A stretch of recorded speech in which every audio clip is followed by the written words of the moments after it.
Hi, Dr. Ian Lakeview Dental. I want to talk about our initial stage of space creation when we do our extraction-free orthodontics or braces. And this is what the appliance looks like. It puts pressure on the roof of the mouth where the tongue is supposed to have done, and it does that through the compaction of a little spring that we compact like that. When the appliance is placed, we cut this wire off. This is just to aid in the placement of it. So what to expect, so it puts pressure on the roof of the mouth there, and that can get a little bit tender there at times. Not too bad, but it can. So things to look out for, things that I want you to be aware of and to return as soon as, if this happens. So if this spring jumps forward and it goes like that, then there's no force, so it needs to be compacted back to be active. So it needs to be tight on a spring there like that, and if it jumps forward then it's not working. So that's one thing that we need to be aware of. The other thing is that it needs to stay in place to put the forces in properly. So there's a cementation process where we put these little rings around these teeth and cement them in, and there's also a cementation process where we put these little pads onto the front teeth, and that is to try and keep this pad in the right position, otherwise it slides down that ridge and we don't want that. So it's very important that these stay attached as well as these stay attached. So if we hear a pop or there's any looseness on these, we want to know about it like pretty quickly. And the reason for that is these teeth can flare outward like that. If that happens, you could also develop some spaces and gaps in between the teeth. So it's important for us to have that, same with this, all stuck in together quite firmly. So that's something we want to know about. And then obviously these things need extra cleaning because there's a bit of extra hardware in there. So there's a few aids that we can employ. I really like these pick sticks. We do have them here in the practice, and they look like this. So it's like a toothpick, but it's highly specialized. It's got a flat side and a sharper side. A sharp, probably just a narrow side and a thick side, and the narrow side, or the thick side rather, is towards the gum and the narrow side to the top. And with this we can just poke in between the teeth quite well and get in underneath this well, because flossing is kind of difficult because you can't get it through past these wires. So this works fantastically well, getting in between the teeth and cleaning it out, and you can use these multiple times, they're not just single use. So that's one way of getting in between the teeth. The other way is something called super floss. You can get it at some of the better pharmacies, and what it has is a pokey bit, a woolly bit, and then some floss, which is not so good, but I'm after the woolly bit. So you can literally poke it through the teeth like that, and you can thread it through the other side and clean the teeth like that. So that's another way of getting in there.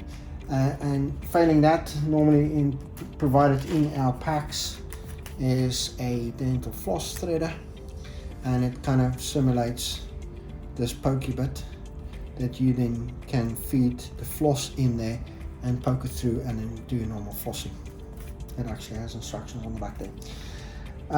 So those are all manual ways of cleaning between the teeth. However, we're very fond of some kind of a electronic water, high pressure water squirters. Now Waterpick makes one.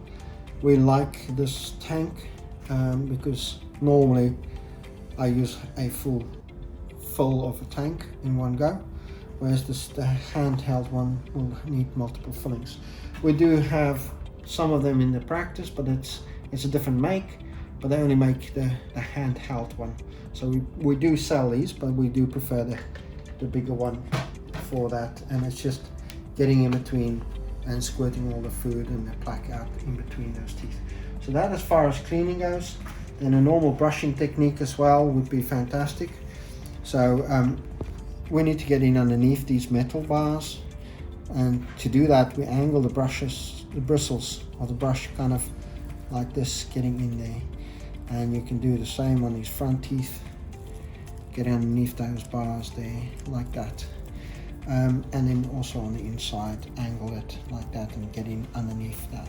The water pick will go some distance in doing some of that as well, but it can hurt the gum if you poke directly at the gum, so that's probably not the most comfortable way of poking it out there, so I do suggest you use the brush as well.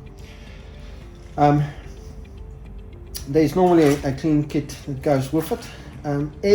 If cleaning becomes a problem, the other technique is just normal picksters, which you can get at most pharmacies. It's a little like a bottle brush, and you can get in between there and poke in between and underneath all these little areas that actually accumulate the plaque and the food.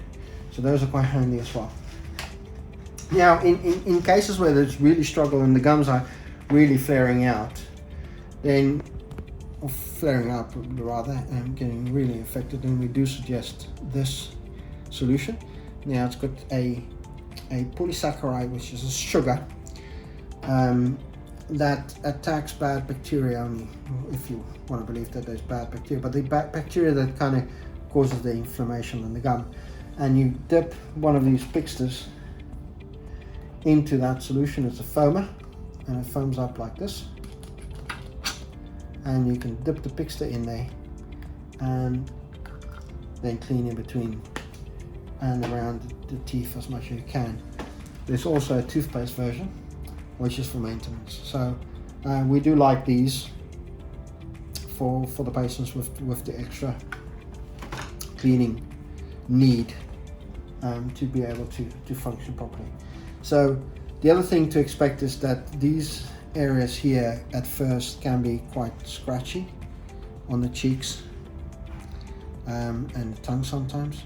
So there is a learning curve where the muscles will adapt to actually just kind of live with it, stay out of the way, and just harden up a little bit. But in the meantime, we do add wax into the kit.